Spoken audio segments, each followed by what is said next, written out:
Hey everyone, my name is Anthony Giovannetti, and I am one of the co-founders of Megacrit, the developer of Slay the Spire. Today I'm going to be joined by... I'm Jon Hodgson, and I'm the founder and owner of Handiwork Games. We're a tabletop games developer currently working on Beowulf Age of Heroes for 5th edition. Awesome. All right, let's get into it. So we are starting a new Ironclad run here. Awesome. And just going to take a quick look at the map. We're going to go up here and do some question marks today. It's going to be awesome for me to see someone who really knows what they're doing playing Slay the Spire. I'm a big fan, but I'm completely open with the fact I'm terrible. That's totally okay. You know, I was talking to one of my friends the other day, and he was saying that he's played it for like 80 hours and still hasn't won once. So right, so that's a good sign, right, of a game. If you can, well, for me personally, I always enjoy, whether it's tabletop or digital, games that I'm terrible at, I really enjoy, or games that I am terrible at that I still enjoy playing. That's a sign of a really good game, I think. Yeah. And yeah, I certainly feel that about Slay the Spire. It's enjoyable. The actual... what would you call it? Like the procedural kind of activity of the game is enjoyable, I think. Cool, you know. There's almost, well, I suppose because it is encounter by encounter and each encounter is enjoyable. That's cool. Yeah, exactly. So we got a sword boomerang there, trying to get some extra damage, and now we're picking up some potions. And I'm actually happy to get this event early. Got an entropic brew, elixir, explosive potion. Elixir was a potion we added pretty recently. It had not been in the game for a long time. Alright, destroying this cultist. Nice. So I was reading in the Slay Disturbing Stalkery way, I was reading about Slay the Spire on Wikipedia. And I read you're a massive Netrunner fan in terms of tabletop games, cardboard games. Yeah. So Netrunner was a big thing. Yeah, I actually ran the biggest Netrunner fan site. It was called stimhack.com. I think it's still up. Did a bunch of like strategy and built up a big community for it. It's part of why I've just always been a big card game player. So yeah. I'm a huge Richard Garfield fan, which isn't saying much because he's so good at what he does. You know, it's very easy to be a fan of his games. I've not played a lot of Netrunner. I've played a little bit of it, but I think it's his best card game personally. Yeah. But I say that with a little bit of bias. Okay. So how come? Why digital games rather than making your own Netrunner card game? Sure. Is that not a thing? Is that a false dichotomy? Yeah, I kind of feel like trying to make a physical game that like competes with Magic is basically impossible. You know, it's just it's the big 10,000-pound juggernaut in the room. And then also with digital, it's something that just two people can actually do. We'll do Flex just for fun since we have Sword Boomerang. And so by doing it, we had just a really small team, Casey, myself, and a couple of freelancers that worked with us, and we were able to deliver something that like scales. So something that a ton of people can play with just the efforts of a handful of people. It's really accessible, isn't it? The digital side of stuff. Because everyone has a computer or handheld device or what have you now. Yeah, it's interesting in comparison to sort of what we do, because it's interesting that we're a very small team too. We've got a couple of employees and a couple of regular freelancers, and we will reach a lot less people. Because digital is huge now, especially with coronavirus. Loads of people are playing over Discord and Zoom and so on. Yeah, playing games, D&D games happening that way now, and increasingly it had been moving that way anyway with virtual tabletops and so on. So yeah, it is a weird. The idea of it being either or isn't quite right, is it, in terms of delivery anymore? Yeah, especially because so for a digital game like Spire, we're able to leverage a lot of advantages. Like in a deck builder like this, shuffling your deck is a real pain, but for us, the game handles all the shuffling, right? So right, yeah. It's really interesting to me because we do a lot with Beowulf that we're working on. Something that people have responded well to is we do. Personally, I write a lot of these content generators powered by dice, so that you can create really thematic content that's right for the sort of this mythic Anglo-Saxon migration period, poetry, saga kind of stuff. It really helps players that we can offer a bunch of options, that they can generate with dice. But of course, in a digital game, you've got so much more capability for that. Oh yeah, that's cool though. There still is a joy, and I mean, I'm a huge video game player as well. I don't have any beef. Okay. Weird, that would be a bit special. But yeah, I should pretend that I do have an enormous enmity towards video games. Good. But rolling dice is still, that engagement with physical media is still really cool. Yeah, there's something tactile about it, and that's why it's good, like, even when you're making a digital game like Slay the Spire, what we try to keep in mind the physicality of things, so the cards feel like they're actual cards that you're playing, and that's important.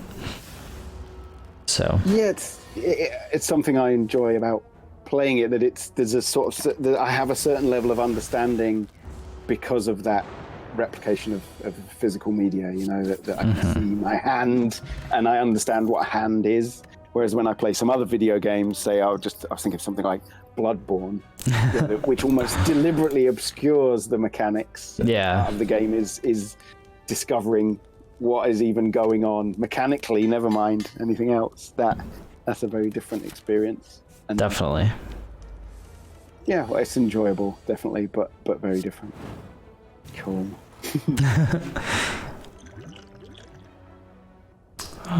Let's do this. All right, so we have a little sword boomerang deck going, fighting the knob right now. And actually we just crushed him. Turn 1 did a ton of damage. So do you tend to, obviously, right, so we've got the deck building element is there in Slay the Spire. So do you change the way you play depending on what cards you get early on? Oh yeah. Yeah. So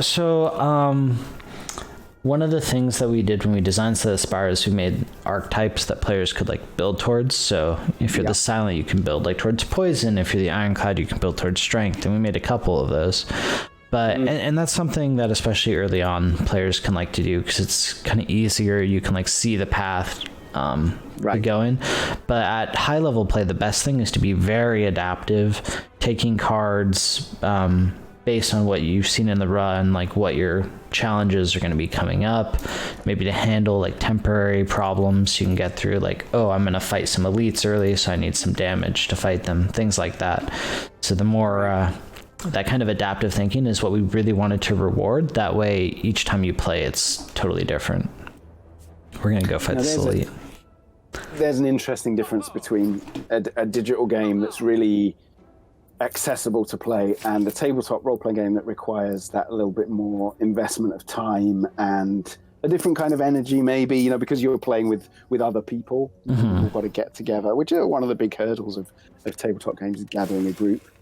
Yeah, no, definitely. I want to go down this side rabbit hole. This was why I'm going to go down this side rabbit hole. This was why we did Beowulf for one player and one GM, to overcome that hurdle of getting a group together. Who can do that these days? 5 friends in one room. Obviously with the current climate of coronavirus, it's even more difficult. Yeah.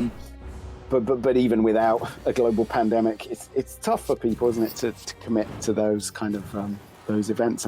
Fantastic when you can do it, but we're not all lucky enough to be able to do that. So reducing it to just 2 players has really worked out. But yeah, it's really cool actually. I think it's worked really well. When we started the company, you put you put a whole bunch of different ideas on the table that are things we think we can do well, and this one's really shone. I think we've done a fantastic job, actually, even if I do say so myself. But anyway, that was a sort of sideline to a more sort of pertinent question, perhaps, for this event. With the accessibility and playability of a video game, you can keep replaying, right? You can, you do, especially Slay the Spire is exactly what you do, is you keep trying and you keep trying, and you learn as you go. With a tabletop role-playing game, I think there's some different design demands where you almost need to show people ahead of time what the powers perhaps they're picking for their character do ahead of time. I think if it's a good game, it does that, so that you play tabletop role-playing games, right? Oh yeah, I've played a lot. I haven't played a 2-player only game yet. That sounds really interesting. But there's not a lot of something that's really cool about that as well is you can really tailor the campaign to one player. I don't know if you might still have this in your games. When I was a kid, we would have stuff like someone would be the elf, someone would be the dwarf. The elf and the dwarf would argue. I thought that's how that's how you do the elf dwarf thing. Right. Yeah. The adventure would be kind of ruined because of that, and the GM would be very upset because nobody would get on with the thing they had prepared and so on. I'm completely lost in my thread now with all of that reminiscing about elves and dwarves. But yeah, the replayability, it's a different kind of replayability, right? You discover it new each time in a tabletop role-playing game. Yeah, very much so. Yeah, you bring more knowledge with you, perhaps, from a digital game like Slay the Spire. It's cool, it's interesting. I don't have a huge point. I'm sorry to everyone watching this. I'm thinking it through as I'm talking. Yeah. It's totally okay. Okay, so we're finding these louse here. I'm actually going to do this first. And let's go like this. Cool. Yeah, we're just like stomping through Act 1. We got some good relics. Got this little sword boomerang strength strategy going. Kind of just bumping along. Here's a question for you. Was Slay the Spire ever a physical card game in... For a hot second it was. I printed out some prototype physical copies that I had made, basically with like magic card layouts, super basic, where I could just play out some cards just to test like the physical flow of the game and make sure that things kind of worked and made sense. But that lasted for maybe a week until we had something where we just went straight to digital. Because it was always intended to be a digital product, so. Sure. That's interesting that we have one of my freelancers is very good at. Well, when I say he's very good at coding, I don't know anything about coding. I assume he's good at it. But he's got a kind of D&D 5e combat simulator that he can run, a whole bunch of scenarios through, which is that's super useful for us. And he's coded stuff for us that will check, say, as a company we do studio work for other companies, so we made a monster manual kind of thing for Onyx Path Publishing.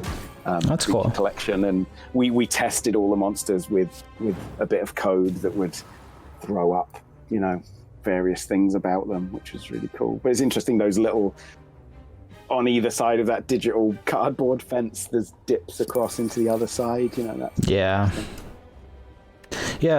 it's interesting. I've actually seen some fans make Slay the Spire themed Dungeons and Dragons stuff, like just like fanfic kind of stuff. It was kind of cool to see. There's a pretty rich set of lore here. I think the creatures are fantastic. I think there's some really good stuff. Thank you. We tried to make it not like standard elves, dwarves, zombies kind of thing. So that was a design goal we had, was to make it really feel different, like you're in this weird world. It's super delightful when you first play to find that out about it. I was like, the first time I played, I'm like, what? And I loved that. I loved it. It was so good. You go, this is worth my time, because it isn't, trying to be Tolkien or what have you without being Tolkien. Exactly. So we just beat the first boss there, and I took Impervious because I haven't taken any damage mitigation cards yet. We've just been all strength, and this is just a good way of fitting in some damage prevention here. But yeah, exactly. We wanted originally, like, our first prototype, I made like a zombie enemy and like a goblin and just some simple stuff, and then very, very early on we were like, okay, no, let's stand out. We don't just want to be wizard, rogue, warrior, but like, that's why it's like, oh, you have the ironclad and the silent and the defect, and these are very different, strange things. So it really, naming stuff creates setting and lore, doesn't it? You have like ironclad, that's like, whoa, that's so wearing metal armor means something. It's got a name like that. That's really cool. I love all that. All right, I think we're gonna do some elite hunting. Let's see if we can fight 2 elites over here. 2 elites. Well, I definitely want to fight elites, so I'm gonna take this left path. So do you do a lot of strategizing off the kind of map? Yeah, I think it's very important. One of the things we do is we have lots of like interlacing strategies.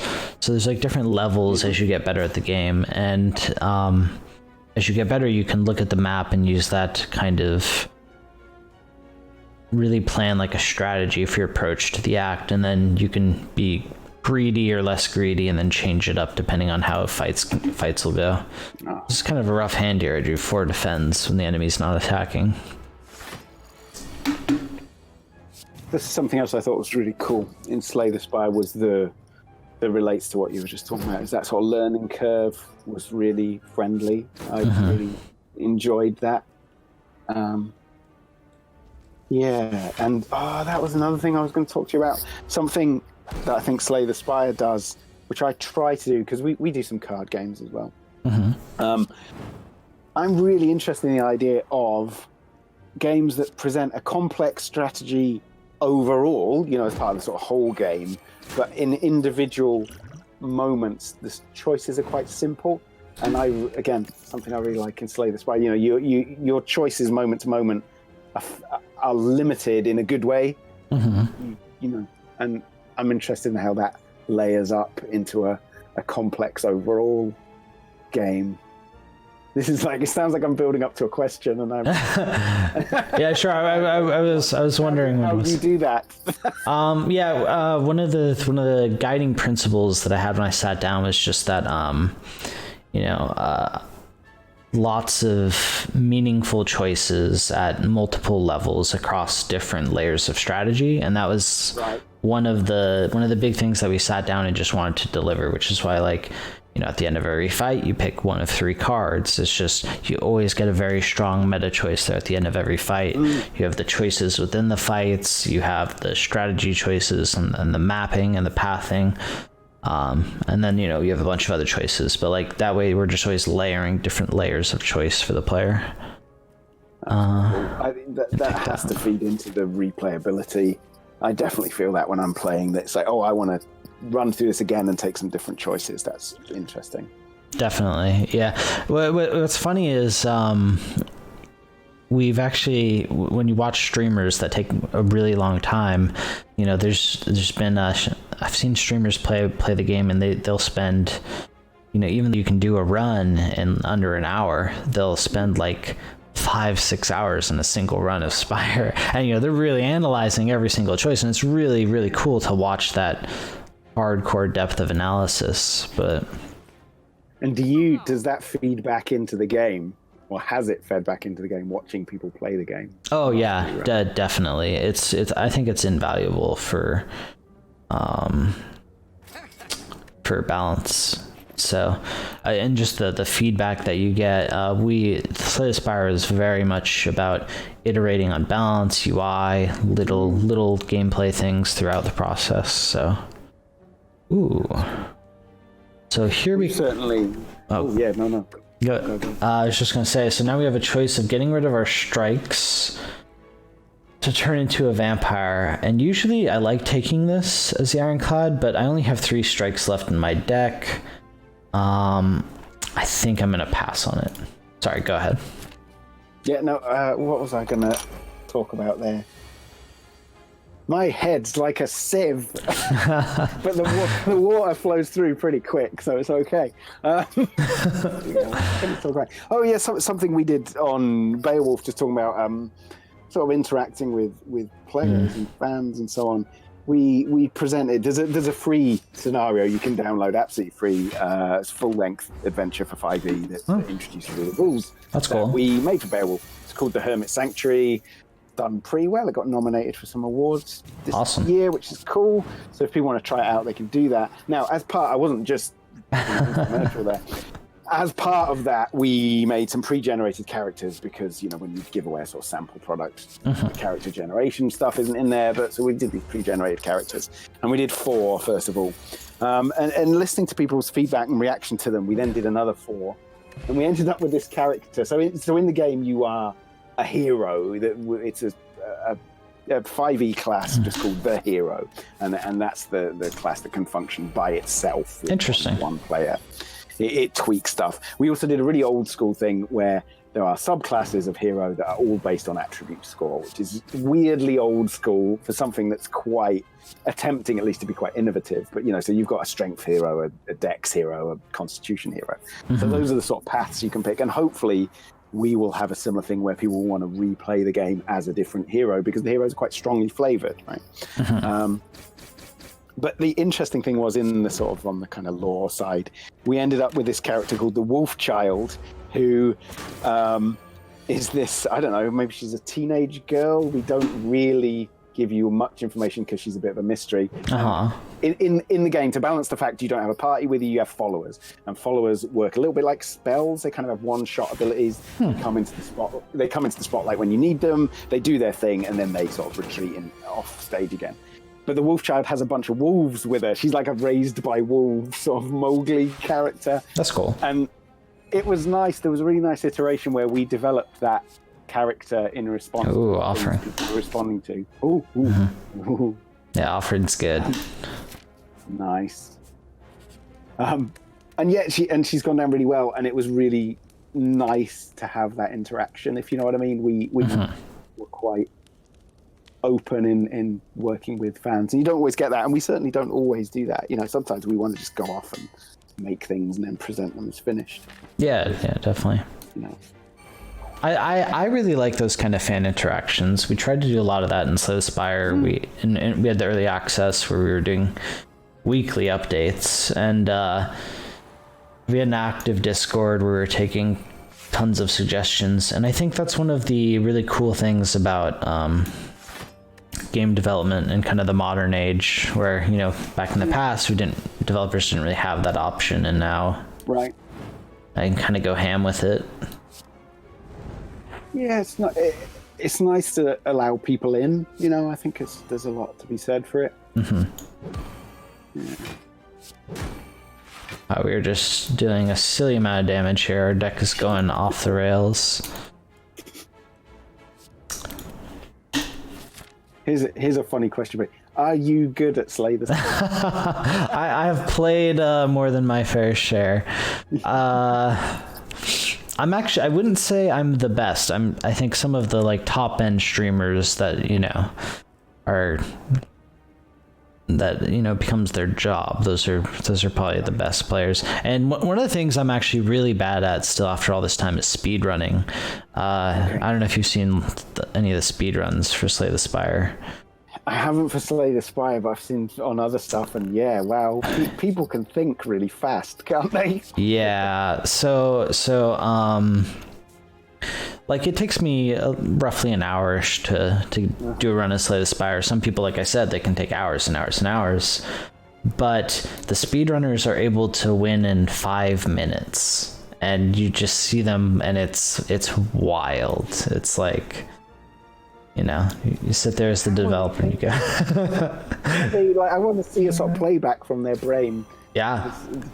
Nothing makes me feel so old as watching that stuff. I made a mistake there. Well, I made a mistake because I was talking. That's what got you. Well, yeah. Just be quiet for a little bit. Nah, that's fine. I think we're doing well enough. It'll be a blip in the path to victory here. Let's see. Yeah, I mean, that's something, talking about that's something I've enjoyed in Slay the Spire, is I feel like there is a certain amount of, the game's forgiving. I don't feel like if I make a wrong choice early on, that's it. And that isn't true for all games, you know.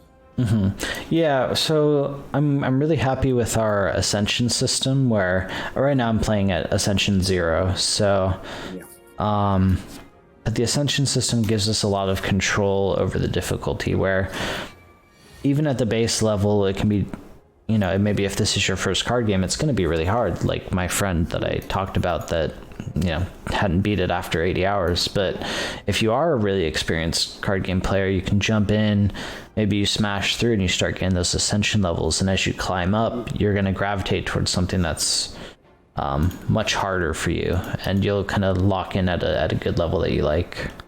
So I'm taking this here because I have the Darkstone Periapt, so we're going to get HP even if we get the curse, which we did.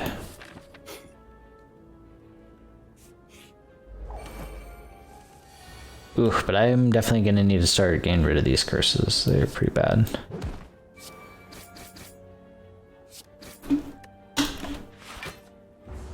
So what kind of enemies are in the Beowulf game? Okay, so it is all based around the sort of first millennium AD kind of, obviously the Beowulf poem is this Anglo-Saxon poem about, it's the original fantasy story really. So the hero Beowulf fights Grendel, who's a real old school monster in that he's a monster. He's not particularly categorized as any particular kind of monster. Interesting. Sort of trolly, giant-ish kind of, but more like a child's version of a monster, which I really enjoy. What we've sort of spun out of Beowulf and other kind of stories from the time, a selection of creatures that we feel are sort of suitable for an Anglo-Saxon historical kind of mythical thing. So we've got loads of different giants, ogres, trolls, that kind of thing, monstrous big lugs. Right. And in there's a certain element within, it's quite structured, Beowulf, because we really want it to be accessible for people to pick up in a 2-player game. So each adventure is very much monster of the week. It's a bit like Scooby-Doo, and there's this kind of a structure to it where you uncover the monster's secret and then you go and battle it. That's interesting. It's quite, it's almost got this quality of being almost like an app for 5e, So mostly kind of so what am I trying to say? Sort of Dark Ages, that's the word I was looking for. Don't use it very much. Dark Agey kind of feel to everything. So giants and that kind of stuff. Trolls.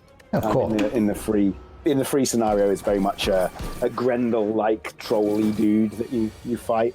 The Hermit Sanctuary, again, not interesting that we don't.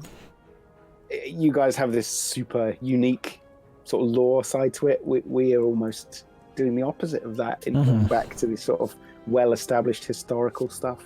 But it's got its own, its own charms, hopefully. Yeah, definitely. Okay, what to upgrade here?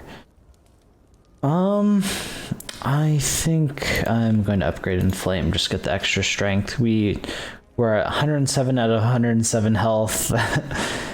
we're going ham. I can use a potion every single fight now because of the White Beast statue, so I'm feeling pretty good. Yeah.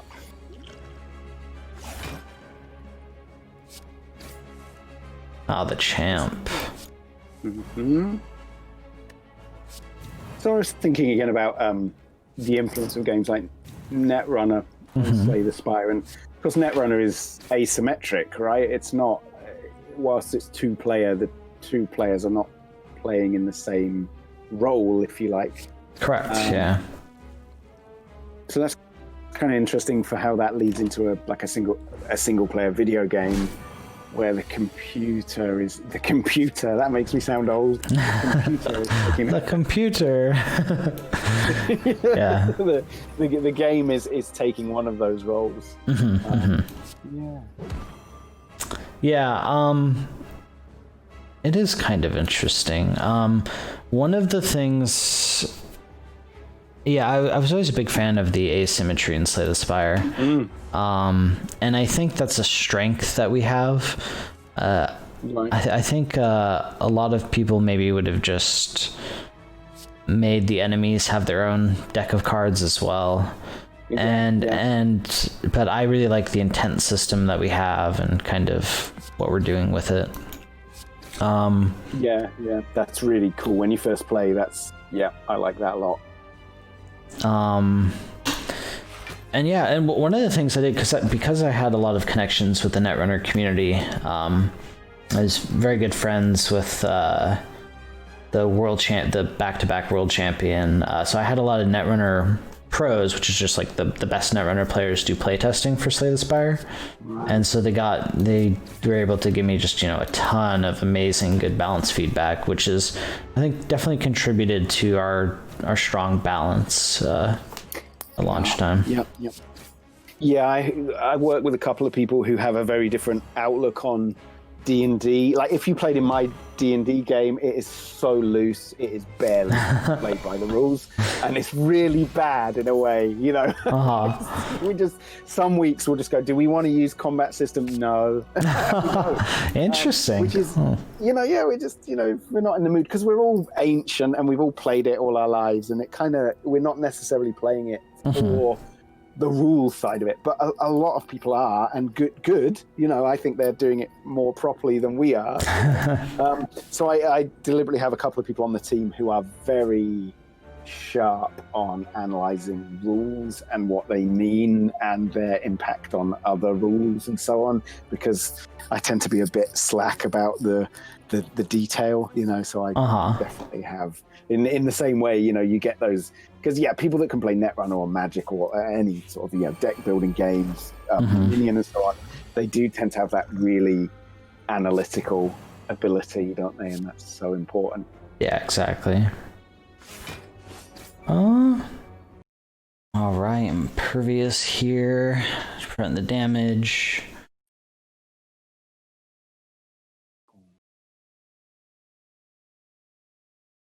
Cool, so I'm definitely wanting to get some elites this act.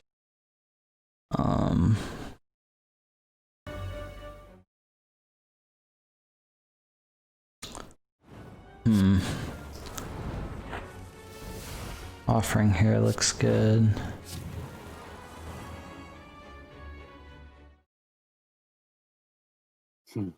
Cool.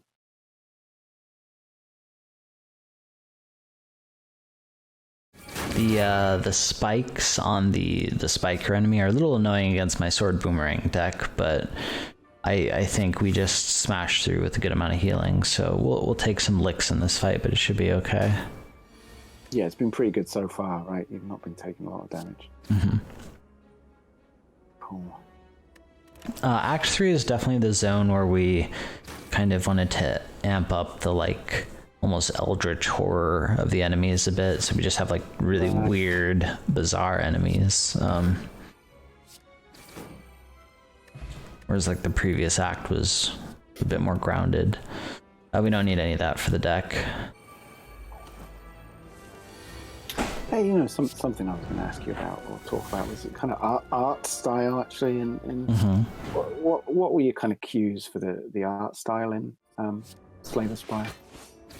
Casey, my co-founder, did all of the character art, and he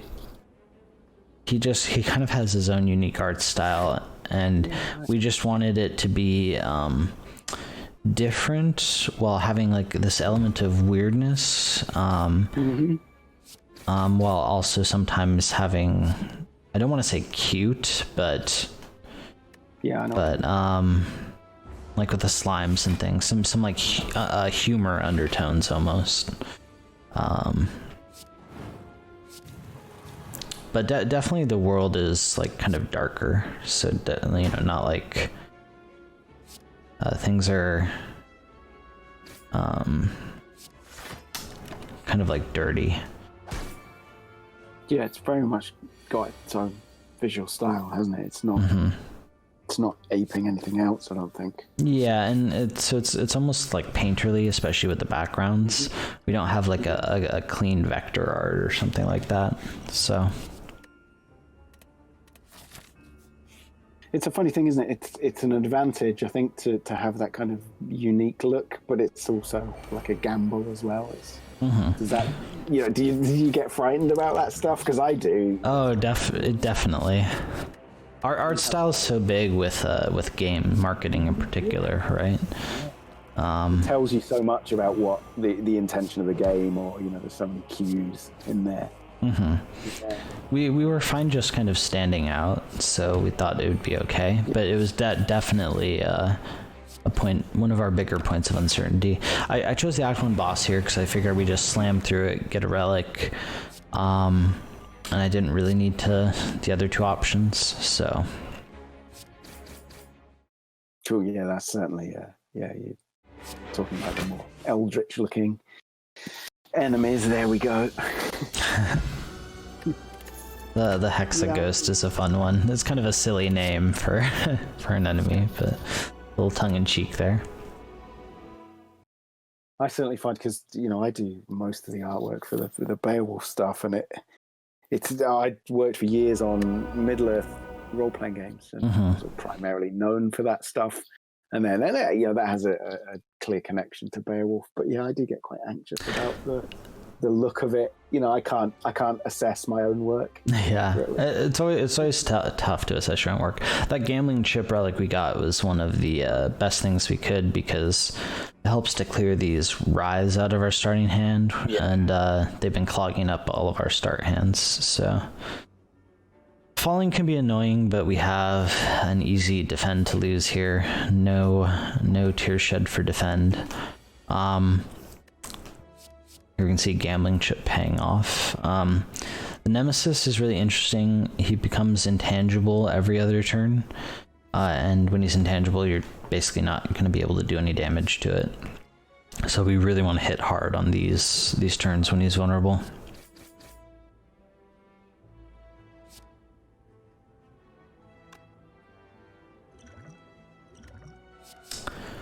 I guess it must have. Was there quite a lot of interplay between when you were creating creatures and the abilities of the player? Yeah, so feed off each other. It's something that a lot of people might not realize, but actually the creatures are, in a sense, almost more important because the characters are balanced in relation to them, right? The enemies you fight kind of determine what strategies are going to be viable. They determine like the limitations on things. They're the things that you need to counteract. So for example, an earlier enemy in Act 2, the Chosen, puts a debuff on you where when you play certain card types, it affects your deck. Well, that changes up how you evaluate cards when you're choosing what to put in your deck. So it's actually gets kind of complicated with the interplay, but it's really important there. Stone Calendar's nice. So I'm actually going to take the Center of the Portal here. Normally at this point I'm strong enough, I would want to do these extra fights and get a little bit stronger, but I think we're strong enough to take the boss. So I'm just going to jump in and do it. Do it.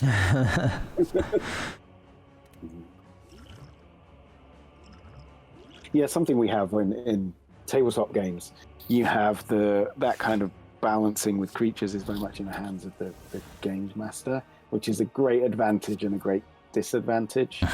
You know, because a great GM is going to be able to provide something that's sort of an appropriate challenge and presses the player's buttons in the right way.